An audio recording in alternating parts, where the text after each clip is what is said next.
I'm Jillian, your host. I am back again with Father Paul for episode 2 of examining our conscience as a community. If you are looking for a little bit of just some encouragement about why examining your conscience is good, I'm going to suggest you pause this episode and go back to the first one where we examined our conscience about our relationship with God. And so today we're going to examine our relationship with our spouse. And we'll follow the same format as we did before in episode 1. But before we dive in, I just want to bring attention to the fact that we as a community have also been talking about changing the conversation that's happening in all of our relationships, but one of those is with our spouses. And sometimes, when we go to restore our relationship with Christ, he calls us to restore our relationship with other people. And that might likely be our spouse. But even just, getting to confession can be difficult. It can be one, there could be a lot of fear behind having to really verbally say what's been kind of stirring in your heart. So, Father, do you have any encouragement or thoughts about that fear and maybe how to come from a different place?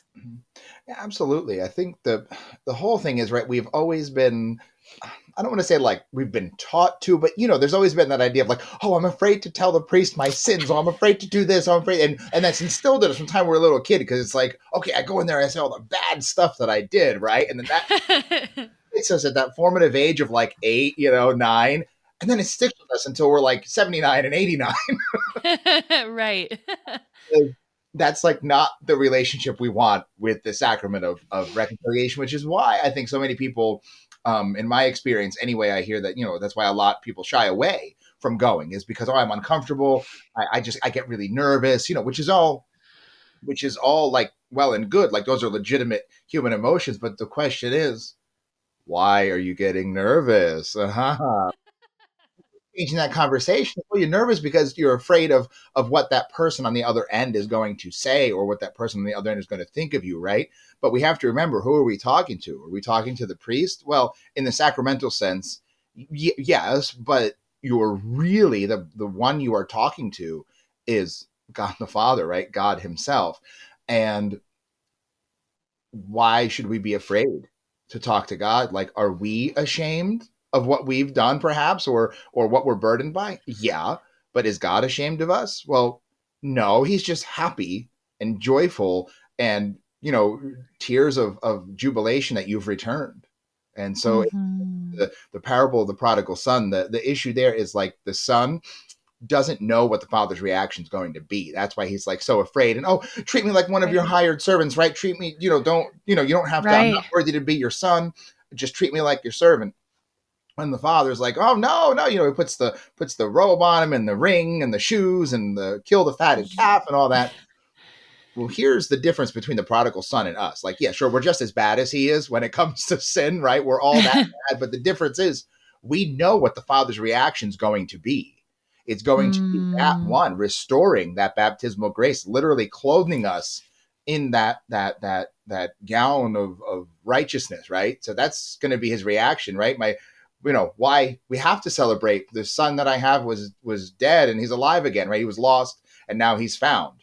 Every single time, that's what their reaction is going to be from God. So I'd Mhm. want that, right? Don't shy away from that. So let's not be afraid. Let's be happy that happy. Sure, yeah, let's be happy that that's what the reaction is going to be. I've sinned before God. I've sinned before you, Father, God the Father. Right? I've sinned before you, and here I am. And Mm. take me back. I'm not worthy to be your servant. I'm not worthy to be your child, but you accept me nonetheless. So, yeah. That's that's really comforting because I do think there's a lot, a lot of fear, not only, that I've experienced, but, that I've heard from others that Mm-hmm. there can be a lot of fear around it, but to remember that we already know what his response is going to be Yeah. is a really beautiful thing, I think, to just carry with us into the confessional, and a really freeing thought to have.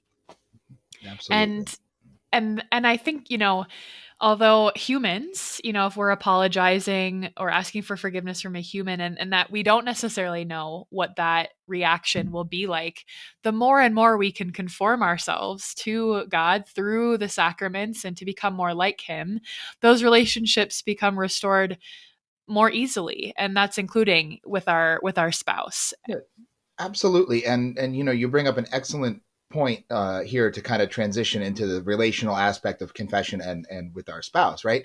We don't call it the sacrament of forgiveness, right? It's called the sacrament of reconciliation because in the English language we kind of like to equivocate forgiveness and reconciliation when actually Right. they're two totally different things, right? Yeah. Forgiveness predicates you having done something wrong and you asking another party to overlook that transgression. But Mm. reconciliation means to make whole again, right? To reconcile, to become one again. So that's what we're really doing. Like you're asking God for forgiveness to the means of reconciling the relationship and making it whole again.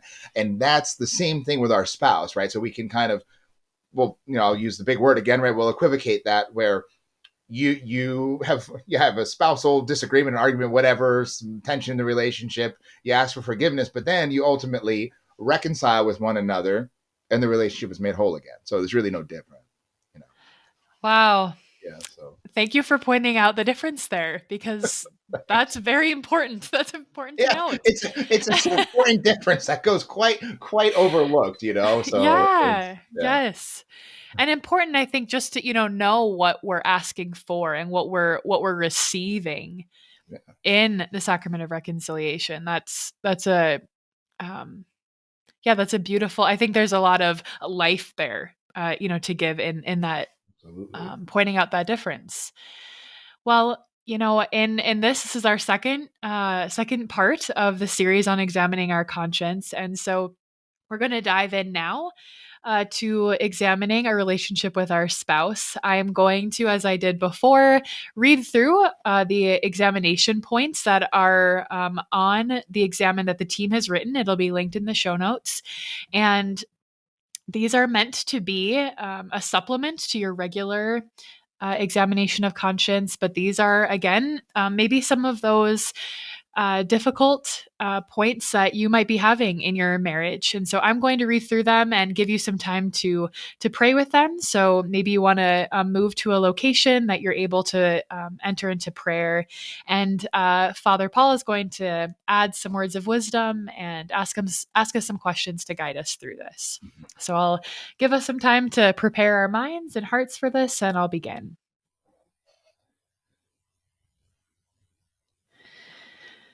On my relationship with my spouse, do I harbor resentment toward my spouse or blame him or her for our inability to conceive?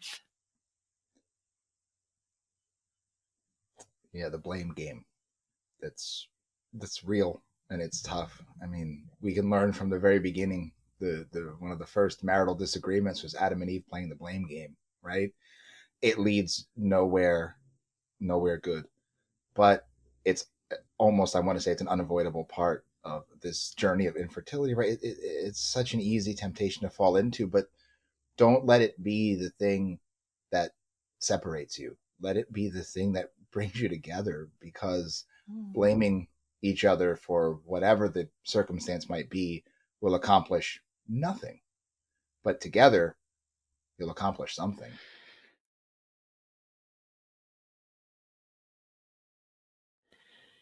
Have there been times when I lacked compassion and sensitivity when my spouse was hurting or expressed his or her emotions? This might be a little heavy, but think about the final judgment and think about the compassion we want from Jesus Christ. Then think about how we, in our human weakness, might not give that compassion to others. But just think about what we want, right? We want that compassion from Christ. We want that compassion from others. So we have to give that same compassion.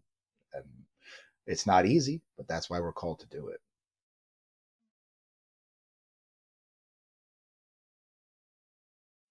Have I been tempted to dwell on past romantic relationships or sometimes allow myself to be preoccupied by thoughts about whether I would be a mother or a father, but for my spouse.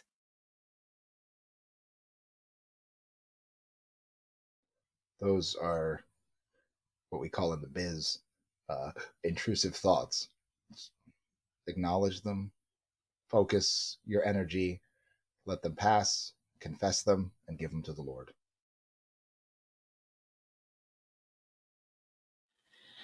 Have I turned away from my spouse by engaging with pornography? Simply, that's a sin of, relationship, right? Relational. What am I truly running from? What am I truly hiding from? What am I masking? That's the question there.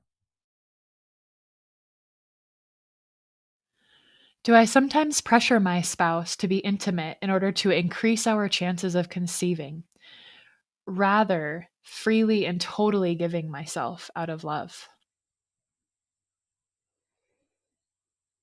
That's really, really difficult on so many levels. But what that ultimately boils down to is, I am the Lord your God.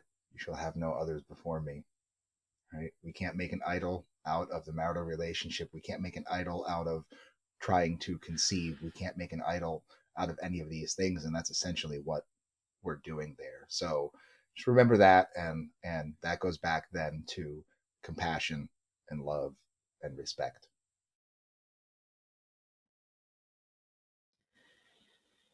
In my desire for a child, have I objectified my spouse, seeing him or her as a means to the end of conceiving? Again, commandment number one.